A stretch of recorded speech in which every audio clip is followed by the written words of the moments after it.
Cool. So this talk is a little bit cultural in its content. It's a reflection on what it means to be doing what we're doing now and what it is to collaborate while defying the status quo. So not trying to disrupt or destroy the status quo, but in a state of resistance, but productive resistance. Um, so my claim here is that the Web3 as a whole is a very long historical process, and it's a social, cultural, lifestyle movement that allows for new forms of interaction and relational strategies between people. And movements have been the main political drivers, and if you look at cultural, lifestyle, art movements, they will sort of precede greater political shifts, right? So from the hippies to the surrealists to the beatniks to the cypherpunks, all of this always precedes the status quo being changed, being transformed by the interaction of these new styles of ideas, these challenger states that have different ways of life.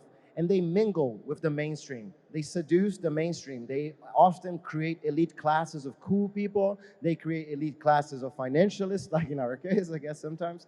And the normal world tries to understand and tries to digest this threat in a way that it grows and it also co-opts it.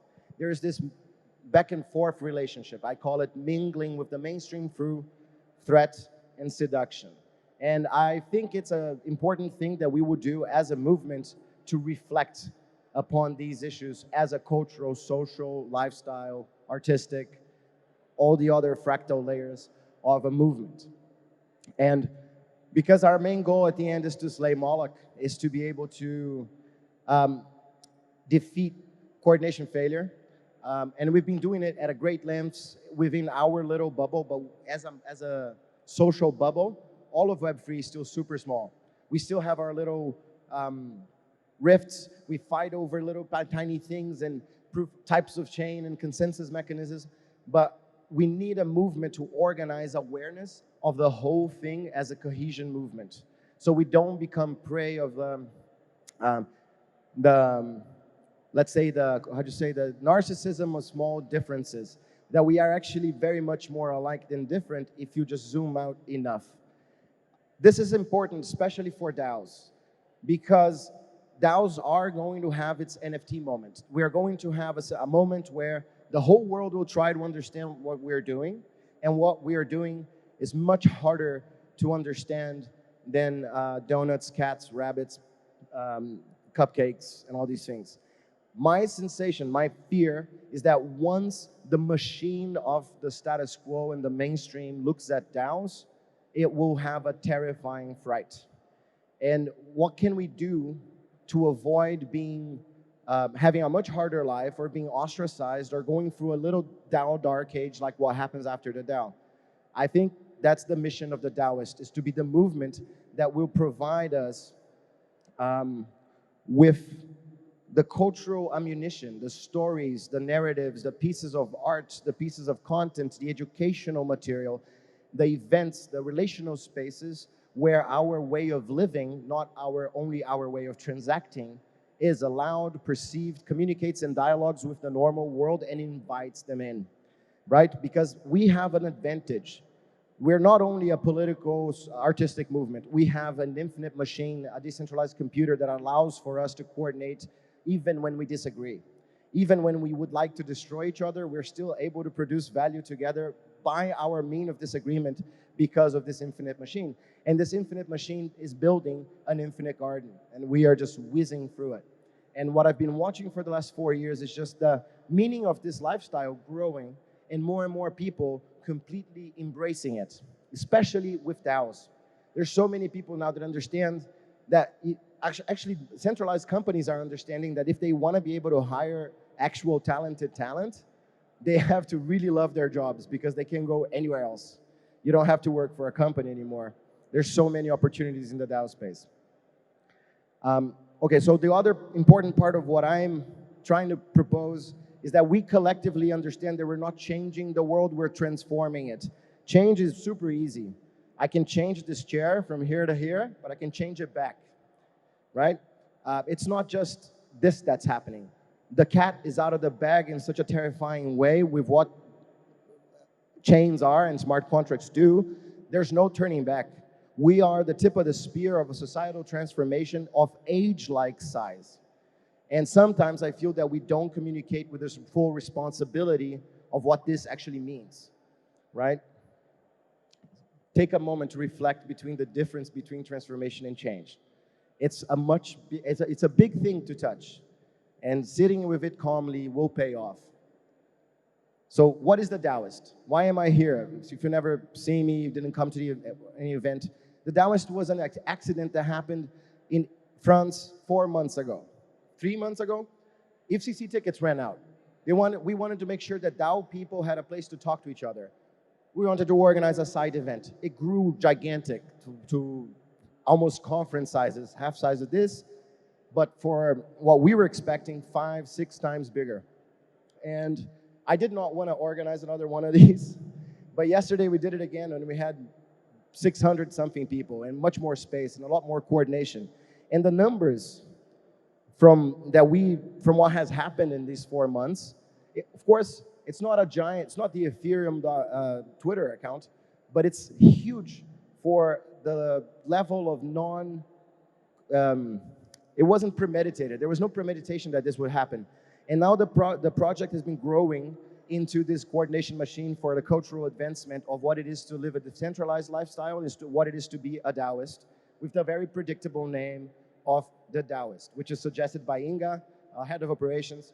And it's like, when she said it, I was like, oh shit, she nailed it, right? Because that's what it is. There's many DAOs, there's many things about DAOs. Our project is not about DAOs. It's about you, the Taoist. How do you achieve psychological safety? How do you tell your story? How are you understood by your cousin, your grandmother, your coworkers? How can they join your world so we don't have to be a tiny bubble cult, right? Or how can we be a happy cult if that's necessary sometimes? And that's what I mean about defying collaboratively, where we're in a state of defiance, but as an act of invitation to become something, to transform through something. And this needs space, this needs events, this needs cultural opportunities, relational opportunities, we need DAO marriages, we need DAO babies, we need all of this. It's happening and it can be accelerated. We can truly dialogue with the world. So this project is then what? Rather than an embassy, a space to do foreign policy and politics and diplomacy and diplomacy, and to actually produce the means of outreach that are non-violent and collaborative, yet defiant, right? So why do I think we should occupy permanent spaces? And why are we building a physical embassy here in Lisbon? I want to be able to help people who are going through the larval stage. Either people that wants to create something very unique that is not accepted anywhere else, or people who wants to take a gamble that they might not be able to do alone. I want to create a nurturing space for them to come, have food, have bedding, have tools, have coworkers, and have facilitated process so they can push through membranes of challenges that are much harder. Because we know, because of our infinite machine, once one person does it, all the Legos that we have, once somebody really pushes through that barrier, open sourcing it, we all have it. So you can see the embassy as a cultural public goods production machine in actual life, right? So this is actually not true anymore. I think that I rented this house, I had the contract approved, and today I found out that they changed their mind. And I think they might have Googled me. But we will find another house, and it will look like this a little bit, which was a 500 square meter apartment with a terrace and a lot of collaboration spaces and open plans. We are starting to design the rooms. You guys can probably zoom in the presentation in the future in understanding what it is to create a delicious, exclusive, invitation-only, fully equipped space that is there only with the main goal to manifest coordination. Imagine if you wanted to really collaborate with someone, but you live in different cities. If there was a place you could apply to actually live with that person for 2 months and have everything that you need to get something done and then publish it for the whole world. That's what we're trying to build. a crypto culture incubator. It's a meme factory for all our DAOs. It's a residence, a dorm, an art studio, and a media center, all together in a house where you can live inside. Kind of like a Ethereum conference that you wake up and go to bed in, but tiny, and only with the people you like the most, temporarily. That's the idea, right?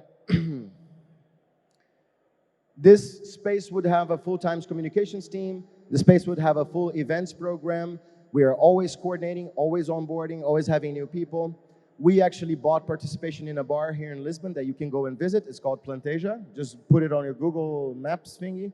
Plantasia, it's there. Some crypto events are going to be happening at the bar. It's now DAO run, or it will be as soon as this process that I'm describing now goes through. We also built a beautiful partnership with Arroz Studios where we hosted our after party yesterday, and also where Mempool is going to be today. They're a big cultural association with more than 10,000 members. They have a bunch of painting studios, tattoo ateliers, music groups, bunch of cultural initiatives that have found their little footing there.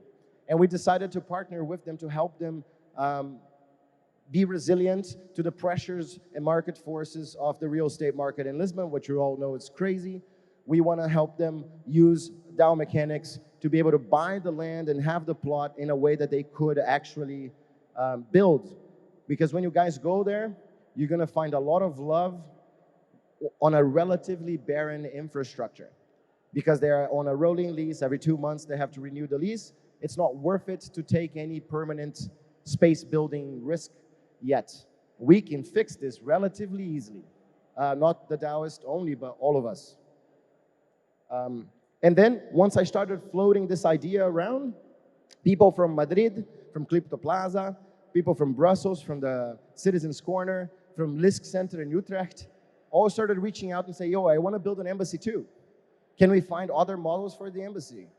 And this is what I'm really excited about, because once I don't have to be the guy doing the one thing, I do the artsy weird one, but you do the corporate, more co-working style one, you do the gym, whatever version of the embassy Taoist is. After we understand what it is, the replicable part of this model, we as Taoists, via membership permissions that are NFT and governance enabling, which I'll describe in a bit, you're gonna have a meta meet space world you can actually live through and relate through that is connected to your metaverse personality, and they're constantly in relationship, while every interaction that you take within that ecosystem is creating public goods and knowledge that all of us can use to gain even more traction and relationships with the mainstream through this delicious but terrifying process of threat and seduction that we all live. If I just say the word taxes, you know what I mean, right?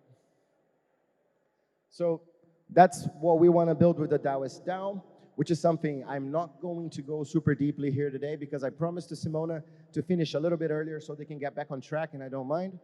But you guys are free to come talk to me. Basically, the DAO starts at the core team, which is a inevitability of how things kind of start. There's a small group of people. We are making elder invitations. These people are people who are super versed in the DAO-verse. They are building core infrastructure, or they're versed in Portugal territory specifically. So, and this DAO already will include every sponsor we've ever had, already will include everyone that contributed to these events before. Everybody gets governance, and the governance comes through NFTs connected to a snapshot, running Zodiac, connected to a multisig. So once this is set up, which is in construction, we can start making decentralized decisions together. And the first thing we're going to do is onboard the elders, right? So we have 10 elders that have said yes. We want to get to 50 elders, but we want to get to 50 elders via DAO process. So elders creating more elders. Elders self-identifying if they want to be leadership or not, what this leadership means for them, and then who else do we need, right? So these are our current elders. Some very famous faces, some very Portugal specific faces, and people that have incredible power of manifesting this whole plan, and I can really go to bed if all these people love the project, right? So early event sponsors, and how do you jump in later if you're not an elder, if you're not a sponsor? There's going to be the capacity of getting embassy sponsorship slots. If you're interested, talk to us. If you're a company or an organization, and if you're a person, there's going to be the Daoist token that you're going to be able to purchase and eventually stake a number of them to have the most desired of all Daoist flexes, which is the Diplomat token. If this sounds interesting to you, or if you have any questions, or you want me to explain it better or something, come talk to me. I'll be around. I live in Lisbon. I'm not hard to find. I'm on Telegram at Elementary Complexity. And I'm going to cut here, giving the organizers 4 minutes to spare, because I know how hard it is to put these things together. Thanks, guys.